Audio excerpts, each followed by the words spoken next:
Setelah Belanda terusir dari Nusantara, dari negeri kita, justru malah yang terjadi malah sesama saudara saling eker-ekeran. Ini masalah ideologi, menggunakan identitas kolektif. Jadi pihak musuh kita beri penjahat. Ya seperti Trump itu dulu waktu pemilu, lebih baik American people. Kedua ya jangan saling bully lah. Miris ya. Jangan memaksakan kehendak. Gimana ceritanya Pak? Oh, ya itu.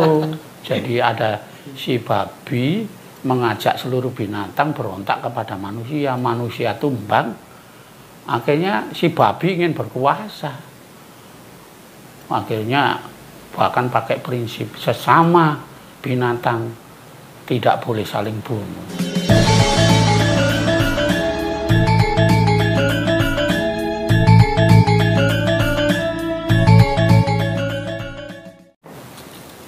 Assalamualaikum warahmatullahi wabarakatuh. Waalaikumsalam warahmatullahi wabarakatuh. Ketemu lagi di acara Ngobrol Peduli bersama saya Jahan dan Pak Demino. Yep. Selamat sore Pak De. Selamat sore. Selamat sore. Apa kabar Pak De? Baik, baik. Selalu baik. Iya. Kelihatannya semangat sekali. Iya. Tetap semangat ya.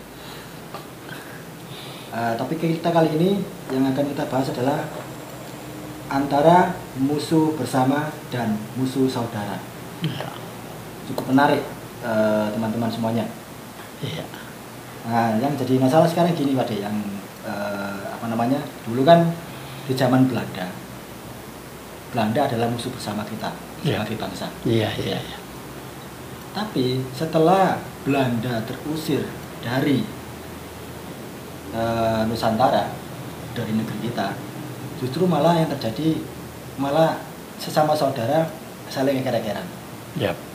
Dulu juga begitu di zaman Orde Baru, zaman Pak Harto ya. Iya. Jadi musuh bersama.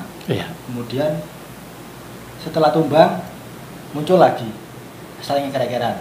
Iya. Polanya selalu sama. Gitu. Iya. Selalu iya. begitu aja. Iya, iya. Itu bagaimana Pak De? Iya. Iya, kita selalu punya musuh bersama dan musuh saudara. Iya. Saya kira ini masalah ideologi. Masalah ideologi. Ideologi itu selalu selalu berselisih ya. Dan karena ideologi itu kan membuat selalu bermusuhan itu karena ada syahwatnya itu. Jadi syahwat ideologi itu ingin berkuasa. Tujuannya di situ ya? Iya, iya. Kenapa ingin berkuasa?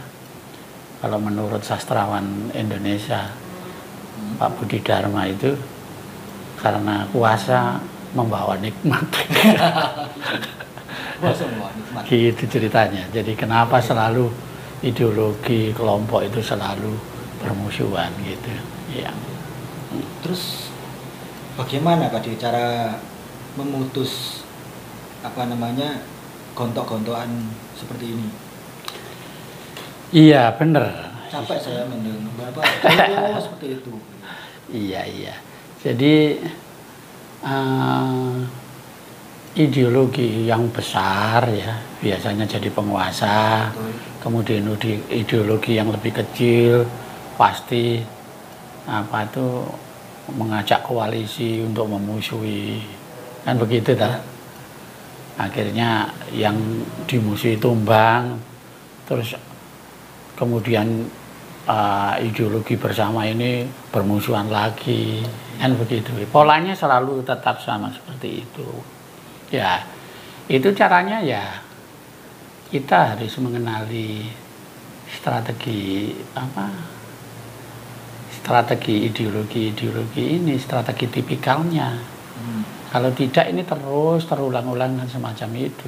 Jadi kita harus bisa belajar kepada sejarah sebetulnya. Tapi sejauh ini masih terus berlangsung ya.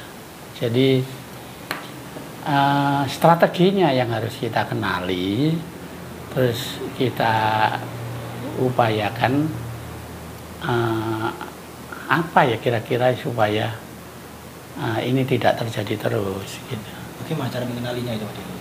Poin-poin apa yang harus kita pelajari? Iya, sangat tipikal gitu loh. Setiap ada banyak kelompok yang berkuasa, kemudian kelompok yang tidak berkuasa selalu membangun kerjasama untuk memusuhinya. Strateginya yaitu namanya itu ada strategi identitas kolektif. Oh, sekarang yang lagi iya, itu ya. Selalu buat identitas politik. Memang cara menghadapi musuh bersama itu menggunakan identitas kolektif. Jadi pihak musuh kita beri penjahat. Ya. Kalau zaman Belanda ya penjajah dulu ya. Penjajah itu kan penjahat ya. Nah, begitu Belanda sudah pergi, kita antar bangsa bermusuhan sendiri, rebutan kuasa. Jadi di antara kelompok ini, ya itu. Jadi untuk membuat identitas kolektif itu biasanya ya, kalau ya seperti di Indonesia waktu mau memusuhi Jokowi berusaha ada kelompok membuat identitas kolektif Islam ya. Nah, seperti itu upaya-upaya itu yang dan identitas kolektif ini sebenarnya tidak mewakili semuanya, cenderung hanya mewakili kelompok yang membuat identitas kolektif ini. Berarti itu termasuk penyalahgunaan ya? Yaitu strategi. Strategi penyalahgunaan tadi itu. Strategi kedua ya tadi musuhnya di framing strategi, musuhnya di frame negatif, dikasih label negatif, terus untuk kelompoknya dilabeli positif. Selalu seperti itu. Tapi begitu musuh bersama tumbang, kelompok-kelompok ini saling bermusuhan, sama ingin merebut kekuasaan. Antar kelompok strateginya sama. Kelompok di luarnya dikasih label negatif, kelompoknya sendiri dikasih label positif. Nah, begitu. Nah, strateginya sesimpel itu. Karena itu kita harus berhati-hati pada saat berada di kelompok. Itu bisa bias kelompok. Nah, kalau bias kelompok, kita kadang itu buta ngikuti kelompok saja, dan ini berbahaya. Antar kelompok bisa saling bermusuhan. Jadi yang perlu diketahui bahwa strategi labeling ini selalu dipakai, dan labeling negatif, kelompok sana negatif, kelompok sini yang benar, sana yang jelek, kan gitu. Terus tadi ya, bahwa identitas kolektif ini harus berhati-hati. Identitas kolektif ini seperti apa? Karena itu selalu dipakai. Ya seperti Trump itu dulu waktu pemilu, baik American people, the people, maksudnya the people itu seluruh Amerika. Orang tidak sadar merasa di kelompoknya. Padahal people itu kan rakyat. Tapi yang dia maksud itu rakyat yang mana kan gitu. Tapi rakyat biasa nggak tahu itu rakyat gitu.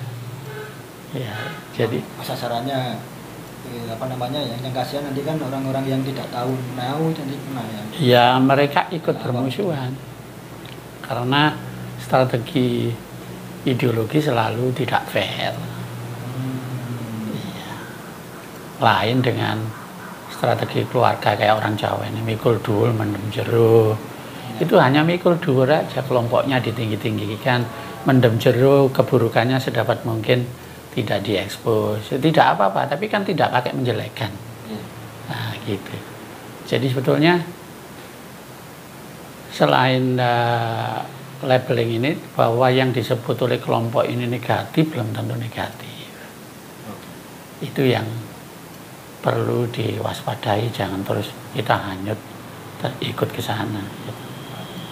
Karena di Indonesia ini kelompoknya banyak. Banyak sekali. Iya, ini bahaya, bisa dimanfaatkan oleh orang-orang yang tidak bertanggung jawab, kelompok-kelompok yang hanya ingin berkuasa. Gitu. Jadi supaya tidak terpengaruh suatu ideologi, kita harus banyak mengetahui ilmu-ilmu strategi ini ya. Iya, ya itu tadi, kita harus tahu bahwa kelompok itu selalu melabeli dirinya positif, di luar dirinya negatif. Pasti ya, pasti. Itu yang pasti. Itu namanya strategi supaya kelompoknya semakin membesar, orang-orang akan tertarik, oh ini hebat, ikut. Oh yang sana itu negatif, dijauhi, kan begitu. Dan selalu seperti itu. Jadi walaupun kita seolah-olah bersama ya, kita satu barisan ya. Tapi nanti kalau menang ya kita gegeran sendiri. Nah itu kita harus hati-hati. Jangan begitu saja hanyut dengan strategi-strategi wacana ideologi ini. Itu namanya strategi wacana. Terus tadi untuk yang perlu dicatat, yang sangat penting itu supaya siklus musuh bersama dan musuh saudara ini supaya tidak terjadi terus gitu. Oh iya, ya catatannya supaya kita sibuk mengidentifikasikan musuh bersama, tapi setelah menang kita bermusuhan sendiri supaya berhenti gitu kan? Iya. Ya kita jangan hanyut begitu saja. Jadi rakyat harus sadar bahwa kalau ada identitas kolektif itu tidak selamanya itu mewakili semuanya. Ya. Nah itu yang harus dibaca. Oh identitas boleh, itu identitas agama bisa Islam. Kemudian orang menyuarakan tidak selalu untuk kepentingan kita bersama. Atau kolektif suku Jawa, Jawa Jaya, tidak selamanya itu juga mewakili seluruhnya. Iya, kita semua. Yaitu mereka-mereka yang yang memiliki hasrat kuasa aja. Ya. Terus yang kedua yang perlu dicatat adalah antar kelompok agar ini tidak terulang terus. Jangan saling membuli. Netizen itu. Iya, jangan membuli. Jadi hobi-hobi mengetrek-etrek kelompok lain itu harus dikurangi. Kecuali yang sifatnya emosional yang bisa dimaklumi. Tapi jangan terus-menerus. Jadi etrek-etrek itu jangan terus-menerus. Dengan pikiran yang jernih, yang konstruktif. Kemudian apalagi membuli itu kan memaksakan kehendak itu. Menganggap dirinya paling benar, yang lain dibully begitu. Itu yang kedua. Jadi sikap memaksakan kehendak itu sedapat mungkin dihindari. Wong kita sama-sama saudara. Sedangkan yang terakhir adalah jangan terlalu bersikap anti. Kalau anti kita tidak mau. Iya, di Indonesia tuh banyak kelompok loh. Saya sekarang kelompok suku aja, berapa suku. Kemudian kita tidak suka kelompok A, kita anti A gitu kan. Kan nggak bisa. Ya kita tidak perlu anti. Apa itu kelompok agama A, B, C, anti ke agama B, tidak perlu, itu urusan mereka. Ya kita selama mereka tidak membuli kita ya berbaik-baik saja gitu. Jadi jangan ada sikap anti. Karena biasanya sikap anti itu tidak akan pernah menyelesaikan masalah. Contohnya ideologi rasis, anti rasis, tambah rasis biasanya. Tapi kalau kita komunikasi tidak ada kata anti, lama-lama mereka paham kesulitan kita. Orang rasis itu kan mau menangnya sendiri. Tapi kalau kita mampu berkomunikasi tanpa sikap anti, kita menunjukkan fakta-fakta yang ini loh yang membuat kita menderita. Tidak seenak kamu. Contohnya gitu, kayak ras hitam dan putih di sana begitu anti kulit putih ya perang terus gak mari-mari. Iya. Nah, ini ada suatu contoh ini. Saya kan pernah masuk di suatu media sosial Pak Di. Iya. Di komunitas pencinta budaya misalkan. Yang satu di komunitas yang memakai politik identitas itu. Iya. Salah satunya. Iya. Anehnya mereka selalu mengikuti gitu. Misalkan di suatu pencinta budaya yang mereka ideologinya bertentangan dengan pencinta budaya tersebut, selalu mengikuti dan selalu komentar terus mengikuti terus, padahal udah jelas gak nyambung gitu. Oh iya. Otomatis kan selalu terus perang gitu kan. Iya. Misalnya kalau memang sudah nggak suka ya sudah jangan ikuti, apa kelompokmu sendiri. Iya, itu kan lebih damai kan ya. Betul. Kalau menurut saya itu terlalu belum sadar bahwa identitas kelompok itu tidak absolut, tidak mewakili semua. Biasanya orang berpegang pada identitas, ini identitas kami yang paling benar kan gitu. Terus yang kedua, ya tadi suka bully, memaksakan kehendak. Pihak manapun, tidak harus agama A atau B. Agama A kalau membuli ya salah, agama B kalau membuli ya salah. Nggak bisa kita mengatakan A membuli tapi kita balas dengan bully kan nggak bisa. Itu memaksakan kehendak. Sedangkan yang ketiga bahwa kita sikap anti tadi loh. Sedapat mungkin kadang kita ya katakan ini contoh sederhana. Saya kan orang bahasa Inggris ya, background pendidikan saya kadang itu wong Indonesia ke Inggris ya kan. Konteksnya itu tidak jelas, pokoknya bau gak itu nggak suka gitu. Itu kan anti jenenge. Iya kan? Budaya Jawa bisa dibahas dalam bahasa Inggris. Tidak perlu anti kita. Toh justru ini nilai-nilai Jawa mau diangkat. Malah bagus. Nah makanya kata anti itu kan apalagi yang nggak ngerti. Pokoknya bau sesuatu asing anti gitu. Kita lihat dulu isinya. Lah kalau cuma lihat gini tok krungu kupingnya agak cocok ya susah. Nggak bisa diskusi, nggak usah ikut diskusi orang-orang semacam ini tuh. Dan memang di dalam grup-grup kita itu memang tidak ada diskusi yang betul-betul dipandu. Batas, contoh di grup ya, bahas tegak A, melebar kemana-mana. Dan tidak terpandu, mayoritas grup-grup itu seperti itu. Nah ini mungkin masukan untuk grup-grup yang jadi moderator itu harus bisa mengarahkan, nggak dibiarkan. Gitu. Ya. Jadi menurut saya, musuh bersama, musuh saudara sendiri. Musuh saudara itu lebih berbahaya loh. Jadi kenapa kita harus bermusuhan? Ya tadilah, jangan terlalu fanatik dengan identitas kolektif. Karena itu ada kemungkinan bukan untuk kepentingan kita bersama.